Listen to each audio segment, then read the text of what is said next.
నటి anchor Anasuya Bharadwaj cyber crime police స్టేషన్లో ఫిర్యాదు చేశారు. అశ్లీల వ్యాఖ్యలు, లైంగిక దూషణలు, బెదిరింపులు కొనసాగుతున్నాయన్న ఫిర్యాదుతో 42 మందిపై కేసు నమోదు చేశారు పోలీసులు. అనసూయ భరద్వాజ్ సైబరాబాద్ సైబర్ క్రైమ్ పోలీసులకు ఫిర్యాదు చేశారు. గతేడాది డిసెంబర్ 23 నుంచి తనపై ఆన్లైన్ వేదికగా వేధింపులు పెరిగాయని పోలీసుల దృష్టికి తీసుకువెళ్లారు. సోషల్ మీడియాలో తనను టార్గెట్ చేస్తూ ట్రోలింగ్ చేస్తున్నారని, వ్యక్తిత్వ హననానికి పాల్పడుతున్నారని కంప్లైంట్ చేశారు. అశ్లీల వ్యాఖ్యలు, లైంగిక దూషణలు, బెదిరింపులు జరిగాయని, సోషల్ మీడియాలో తనపై క్యాంపెయిన్ తరహాలో దాడి జరిగిందన్నారు. Criminal defamation, sexual harassment, AI forgery నేరాలు జరిగాయని కంప్లైంట్ లెటర్లో ప్రస్తావించారు అనసూయ. అభ్యంతరకర వ్యాఖ్యలు, వ్యక్తిగత దూషణలు, పరువు నష్టం కలిగించే పోస్టులు చేస్తున్న వారిపై కఠిన చర్యలు తీసుకోవాలని కోరారు.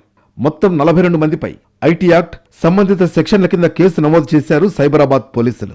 కొందరు వ్యక్తులు, కంటెంట్ క్రియేటర్లతో పాటు సోషల్ మీడియా ఖాతాదారులపైన కేసు నమోదైంది. తనను ట్రోలింగ్ చేస్తున్న వారి పేర్లతో పాటు సోషల్ మీడియా లింకులను ఫిర్యాదు కాపీతో పాటు జత చేశారు అనసూయ.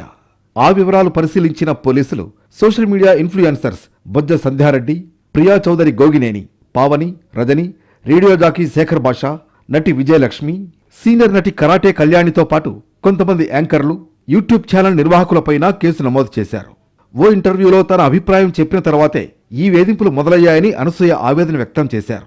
ఫోటోలను మార్ఫింగ్ చేసి తనపై అభ్యంతరకర వ్యాఖ్యలు చేస్తూ వీడియోలు రూపొందించారని, తన వృత్తిని, వ్యక్తిగత జీవితాన్ని లక్ష్యంగా చేసుకుని కొందరు కంటెంట్ క్రియేటర్లు వ్యూస్ కోసం కించపరిచేలా మాట్లాడుతున్నారని వాపోయారు. సోషల్ మీడియాలో గ్రూపులుగా ఏర్పడి తనను మానసికంగా వేధిస్తున్నారని, మహిళగా తన గౌరవాన్ని కించపరిచేలా పోస్టులు పెడుతున్నారని, ఉద్దేశపూర్వకంగా పరువు నష్టం కలిగించేందుకు ప్రచారం చేస్తున్నారని ఆరోపించారు అనసూయ. ఇవన్నీ తన వ్యక్తిగత, వృత్తిపరమైన జీవితంపై తీవ్ర ప్రభావం చూపుతున్నాయని కంప్లైంట్ లెటర్ కాపీలో ప్రస్తావించారు. అనసూయ ఫిర్యాదును సీరియస్ గా తీసుకున్న సైబర్ క్రైమ్ పోలీసులు వెంటనే దర్యాప్తు చేపట్టారు. నిందితులకు నోటీసులు ఇచ్చి విచారణకు పిలిచే అవకాశం ఉంది.